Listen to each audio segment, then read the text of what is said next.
ఈరోజు వీడియోలోకొచ్చి Mamata machinery limited అనే main board IPO అనమాట. కంపెనీ అనాలిసిస్ చూసి లేటెస్ట్ గ్రే మార్కెట్ ప్రీమియం చూసి అప్లై చేయాలా లేదా అని చూద్దాం. మెయిన్‌గా ఈ కంపెనీ గురించి చూసుకుంటే గుజరాత్ బేస్డ్ కంపెనీ అనమాట. 1979లో స్టార్ట్ అయింది మమతా మిషనరీ అని చెప్పి. Exports and machine making, plastic bags, pouches, packing and extrusion equipment తయారు చేస్తూ ఉంటుందనమాట. అలాగే కంపెనీ మ్యానుఫ్యాక్చర్ సొల్యూషన్స్ కూడా ప్యాకేజ్ ఇండస్ట్రీకి అమ్ముతూ ఉంటుందనమాట.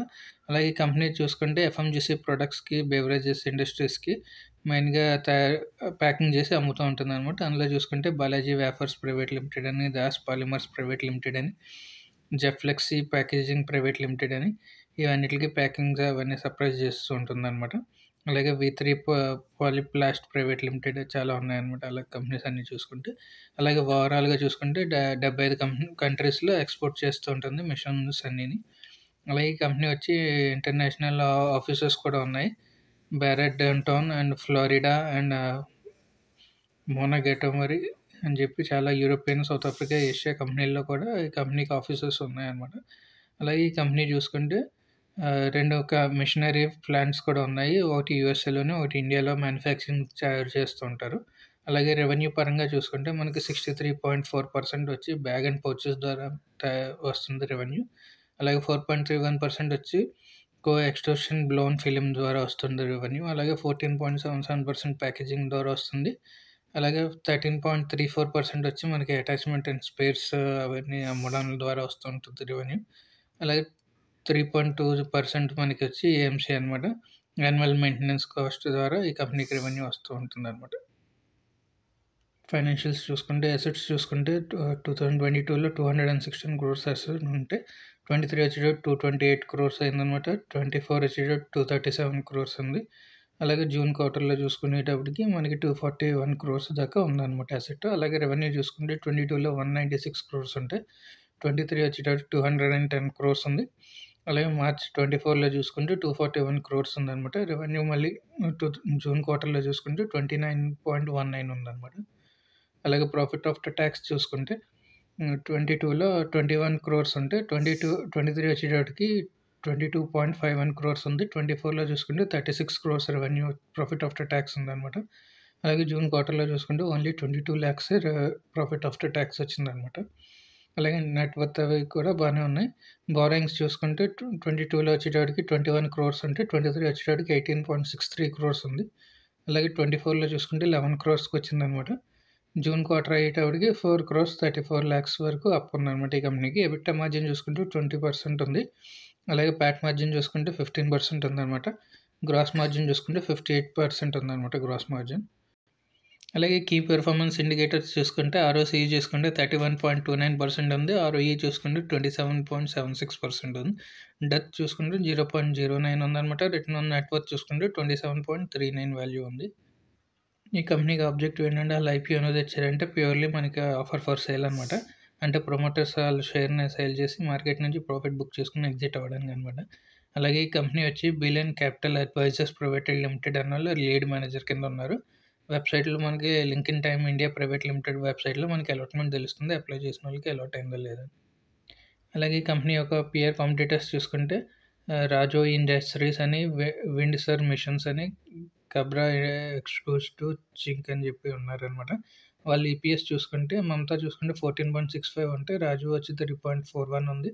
విండోసర్ వచ్చి -1.19 ఉంటే ఇంకోటైతే 9.8 ఉందనమాట. అలాగే ఎన్విస్ చూసుకుంటే మమతా 53 ఉంటే మిగిలినవన్నీ 20-41 ఉంది. అలాగే పీఈ వైస్ కూడా చూసుకుంటే ఇది ఇంకా అప్‌కమింగ్ కాబట్టి ఇంక దీని పీఈ లేదనమాట. మిగిలినవన్నీ 57-30 పీఈలో ఉన్నాయి. అలాగే రిటర్న్ ఆన్ నెట్ వర్త్ కూడా చూసుకుంటే మమతా మిషనరీ వచ్చి 27 ఉంటే మిగిలిన రాజు వచ్చి 16.59 ఉంది. విండోసర్ వచ్చి -2.89 ఉందనమాట. అలాగే కబరా వచ్చి 7.48 ఉందనమాట. ప్రైస్ టు బుక్ వాల్యూ చూసుకుంటే కూడా 9.7 రాజు ఉంటే విండోసర్ వచ్చి 1.61 ఉంది. అలాగే కబరా వచ్చి 2.21 ఉందనమాట. ఓవరాల్‌గా లిస్ట్ అయిన కంపెనీస్ కూడా పెద్దగా పెర్ఫార్మ్ అంటూ చేయలేదు కానీ మెయిన్లీ లిస్టింగ్స్ అయితే ఉన్నాయన్నమాట. సో దీనికి కూడా మేబీ లిస్టింగ్స్ వచ్చే ఛాన్సెస్ అయితే ఉన్నాయి. ఈ కంపెనీకి ఒక పాజిటివ్ ఏంటంటే మేజర్ ఎక్స్‌పోర్ట్ మిషనరీ ఎక్విప్‌మెంట్స్ అవన్నీ బ్యాగ్ పౌచెస్, ప్యాకింగ్ మెటీరియల్స్ అలాగే ఇవన్నీ మిషనరీస్ అవన్నీ అటాచ్‌మెంట్స్ అవన్నీ చేస్తూ ఉంటుంది కాబట్టి మంచి పాజిటివ్ అని చెప్పొచ్చు. అలాగే అడ్వాన్స్డ్‌గా మ్యానుఫ్యాక్చరింగ్ టూల్స్, మెటీరియల్ నాలెడ్జ్ కూడా ఉంది కంపెనీకి. ప్రొడక్ట్ బేస్డ్ కస్టమర్స్ నీడ్స్‌కి. అలాగే customer centric operations and extensive global sales కూడా ఉందనమాట. డిస్ట్రిబ్యూషన్ నెట్వర్క్ కూడా బావుంటుంది. అలాగే ఎక్స్‌పీరియన్స్‌డ్ మేనేజ్‌మెంట్ టీమ్ ఉండడం వల్ల 1979 నుంచి చేస్తున్నారంటే మంచి టీమ్ కూడా ఎక్స్‌పీరియన్స్‌గానే ఉంటుంది.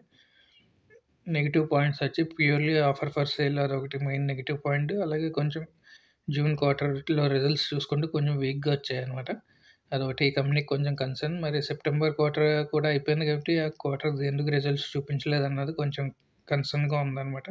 మేబీ జూన్ క్వార్టర్ కంటే వీక్‌గా వచ్చే రిజల్ట్స్ కంపెనీ హైడ్ చేస్తుందో ఏమో అన్నది మనకి ఇంకా తెలీదన్నమాట. అది కొంచెం కన్సర్న్‌గా ఉంది నెగెటివ్ పాయింట్. ఐపీఓ టైమ్‌లైన్ చూసుకుంటే ఓపెన్ డేట్ వచ్చి 19 డిసెంబర్‌న ఓపెన్ అవుతుంది. క్లోజ్ డేట్ వచ్చి 23 డిసెంబర్ అనమాట. లిస్టింగ్ డేట్ వచ్చి 19 డిసెంబర్ ఉంది. అలాట్‌మెంట్ డేట్ చూసుకుంటే 17 డిసెంబర్ అనమాట.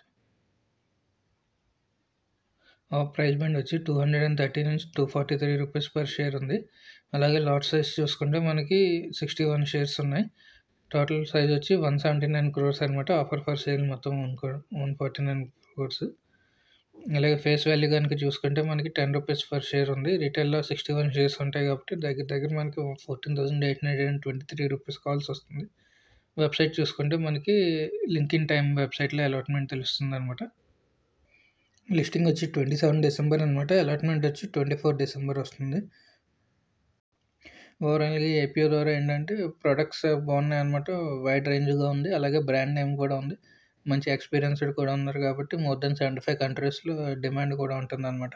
వాల్యుయేషన్స్ కూడా బానే ఉన్నాయి. అప్ టు మార్చ్ 24 వరకు. తర్వాత జూన్ క్వార్టర్‌లో కొంచెం వీక్‌గా వచ్చాయన్నమాట. దానివల్ల కొంచెం నెగెటివ్‌గా ఉంది కంపెనీకి. అలాగే ప్యూర్‌లీ ఆఫర్ ఫర్ సేల్ కాబట్టి కొంచెం అదొక కన్సర్న్‌గా చూసుకోవచ్చు మనం. యాక్చువల్లీ లిస్టింగ్ గెయిన్స్‌కి మనం అప్లై చేయాలా లేదా అంటే మాత్రం ప్రస్తుతానికి గ్రే మార్కెట్ ప్రీమియం చూసుకుంటే రూ. 75 ఉంది. 31% అనమాట. ఎస్టిమేటెడ్ ప్రాఫిట్ మనకు రూ. 4,575 ప్రాఫిట్ చూపిస్తుందనమాట. సో, మార్కెట్ ఇంకా ఇది ఓపెన్ అయ్యి ఆ టైంలో మార్కెట్ కండిషన్ బట్టి పాజిటివ్‌లో ఉందో, నెగెటివ్‌లో ఉందో చూసుకొని దాన్ని బట్టి జీఎంపీ కూడా పాజిటివ్‌లో ఉండొచ్చు. లేదంటే కొంచెం ఫాల్ అయ్యే ఛాన్సెస్ కూడా ఉన్నాయన్నమాట.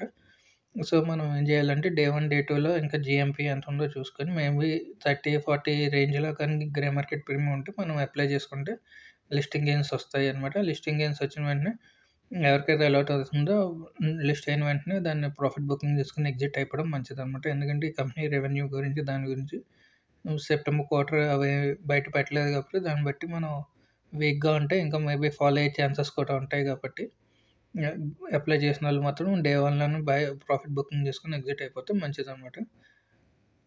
Thank you for watching.